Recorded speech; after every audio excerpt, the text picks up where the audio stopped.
Frères et sœurs bien-aimés, dans ce dimanche du Bon Pasteur, dimanche de prière pour les vocations, l'Église nous donne de faire mémoire d'une réalité dont nous oublions peut-être l'importance. C'est que chaque vie est vocation. Le fait d'exister, c'est déjà un premier appel. Le premier appel à vivre.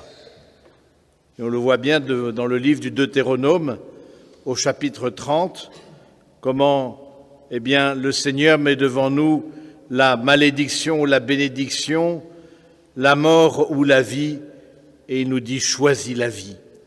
Choisir de vivre n'est pas toujours si simple, parce qu'on voit bien que le découragement peut nous gagner et que l'on se décourage parce qu'on ne voit pas le sens, on ne voit pas la finalité de notre vie. Il est important pour vous, jeunes, qui vous préparez à la confirmation, c'est précisément parce que vous avez découvert dans le Christ le sens de votre vie et vous voulez confirmer les dons du Saint-Esprit en vous pour faire de vous des missionnaires, des personnes qui témoigneront dans ce monde que nous sommes appelés à de grandes choses, à vivre de la vie de Dieu. C'est ce que le pape François nous écrit dans son message pour la journée mondiale de prière pour les vocations. Il nous dit ainsi « Nous, chrétiens, nous ne sommes pas choisis par le Seigneur pour de petites bricoles. Allez toujours au-delà, vers les grandes choses.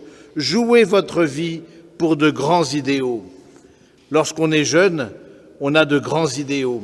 Et progressivement, avec les années qui passent, avec les souffrances, avec les trahisons, les découragements, les échecs, on réduit sa vie à une peau de chagrin.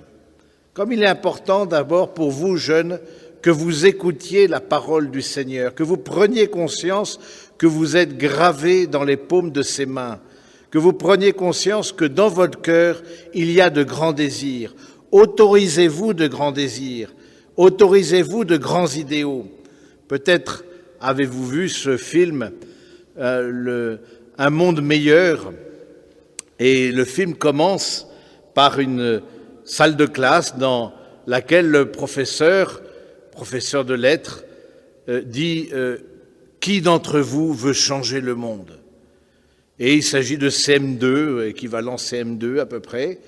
Et puis les CM2 ils disent « Nous, non, changer le monde, quand on est en CM2, c'est pas possible. » Et le professeur, de façon très adroite, éveille dans leur cœur ce désir de rendre un monde plus juste et plus lumineux. Oui, laissons-nous enthousiasmer par cet appel que le Seigneur nous lance aujourd'hui à rendre le monde plus juste et plus lumineux. Parce que si toute vie est vocation, toute vocation est pour une mission. Et chacun d'entre nous, nous avons une mission. Ne nous laissons pas envahir par d'autres voix qui ne viennent pas du Seigneur. Précisément comme dit le Christ dans l'évangile de Saint Jean, il y a les voleurs, ceux qui s'adressent à la jeunesse, mais non pas pour les emmener dans une grandeur d'âme, dans des grands désirs, mais ceux qui s'adressent à la jeunesse pour l'avilir, ceux qui s'adressent à la jeunesse pour l'étourdir. Oui, nous avons à être attentifs aux différentes voix que nous avons dans notre cœur et répondre à sa vocation, répondre à sa mission, c'est rentrer dans un combat spirituel, c'est faire le tri à l'intérieur de nous-mêmes de ce qui peut venir de Dieu et de ce qui ne vient pas de Dieu. C'est pour cela que ce n'est pas si facile de discerner. C'est pour cela aussi, et c'est la grâce d'être dans l'Église, que vous êtes accompagnés, chers jeunes, qui vous préparez à la confirmation ou à la première communion. Et nous qui sommes ici, nous avons cette grâce dans l'Église d'être accompagnés vers la plus grande vocation, c'est-à-dire la vocation à l'amour, la vocation à imiter le Christ. Oui, il nous faut être attentifs parce que le monde agit par distraction alors que Dieu, lui, agit par attraction. Il nous attire à lui. Et pour découvrir sa vocation, il faut une vie intérieure. Et pour persévérer dans sa vocation, persévérer dans le but que nous nous sommes fixés, il faut sans cesse se remettre face à cette finalité, ce but, cette vocation, le sens de notre vie. Bien des choses nous en distraient, bien des choses nous étourdissent ou nous découragent, mais aujourd'hui, le Seigneur veut nous dire, dans ce dimanche du Bon Pasteur, il veut nous emmener dans une grandeur d'âme. Il veut nous emmener bien plus loin que ce vers quoi nous pouvons prétendre à vue humaine. Oui, nous, comme chrétiens, nous savons que nous portons en nous-mêmes plus grand que nous-mêmes. Nous le portons dans des vases d'argile, dit saint Paul. Oui, ce trésor qu'est le Christ, nous le portons dans des vases d'argile, mais nous le portons quand même. Découvrons, et vous, chers jeunes, découvrez de façon pressante ce que vous portez à l'intérieur de vous-même. Ne laissez pas cette source intérieure se tarir. Ne laissez pas ces grands désirs, petit à petit s'évanouir, parce que voilà, le monde est comme ça et qu'on n'y peut rien. Non, nous croyons que des petites choses, des petits actes d'amour désintéressés, comme des personnes qui ont des grands projets, peuvent changer ce monde et le rendre plus juste et le rendre plus lumineux. Mais le pape nous avertit, si vous vous lancez dans cette aventure de répondre à votre vocation, il nous dit la chose suivante. Les difficultés pourraient nous décourager en nous faisant nous replier sur des voies apparemment plus commodes, mais la vraie joie des appelés consiste à croire et à faire l'expérience que le Seigneur, lui, est fidèle et qu'avec lui, nous pouvons marcher, être des disciples et des témoins de l'amour de Dieu, ouvrir notre cœur à de grands idéaux et à de grandes choses. C'est vrai que le mystère du mal est certainement ce qui nous décourage le plus. Le mystère du mal qui semble, au fond, progresser. Il ne suffit d'ouvrir notre télévision, de lire les journaux pour voir partout ce mal, l'injustice, l'iniquité, le méchant qui progresse, c'est tout le drame aussi de la Bible, le méchant qui a une vie heureuse alors que le juste lui-même est souvent rejeté. Pour être attentif et pour être persévérant dans sa propre vocation, il nous faut une vie intérieure, une vie de prière.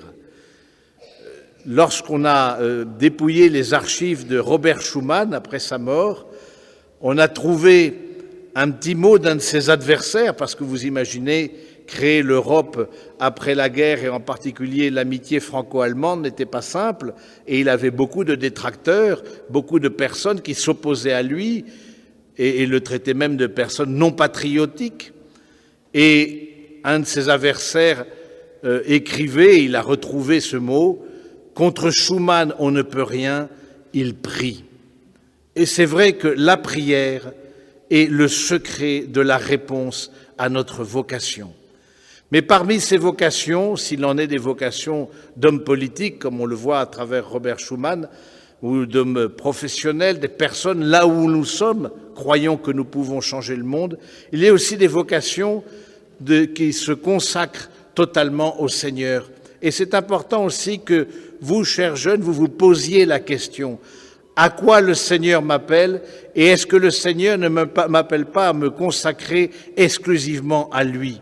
C'est vrai que se consacrer au Seigneur, l'annoncer, être témoin de son royaume, c'est aussi, dans la vie religieuse et sacerdotale, renoncer à fonder une famille, mais nous savons que choisir de répondre à sa vocation, quelle qu'elle soit, c'est aussi renoncer.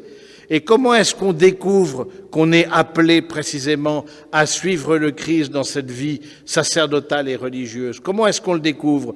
On le découvre par une vie intérieure et en voyant dans notre cœur que nous sommes appelés à un amour universel. Si l'amour est un appel pour tous, mais dans la vie matrimoniale, c'est un amour privilégié pour le conjoint, privilégié pour les enfants, bien sûr pas exclusif, pas enfermé sur lui-même évidemment, mais privilégié quand même. Dans la vie sacerdotale et religieuse, il y a cette réponse à un amour universel, à être petit frère de tous, à être cette âme de surcroît. Oui, aujourd'hui encore, le Seigneur appelle, mais nous laissons ou le matérialisme, ou la distraction, ou le manque de vie spirituelle, nous laissons ces différentes tourbillons, eh bien, tarir la source qui parfois est là et qui ne demande qu'à fleurir et à répandre ses fruits et à donner la vie et la vie en abondance. Parce que si toute vocation est une mission, cette vocation est aussi un appel à la vie. Demandons au Seigneur qu'il fasse naître dans son Église de nombreuses vocations, sacerdotales et religieuses en particulier, en ce temps où notre Église en manque cruellement, du moins en Europe, parce que ces hommes et ces femmes sont témoins d'un royaume, témoins d'un Dieu qui nous appelle des ténèbres à son admirable lumière. Amen.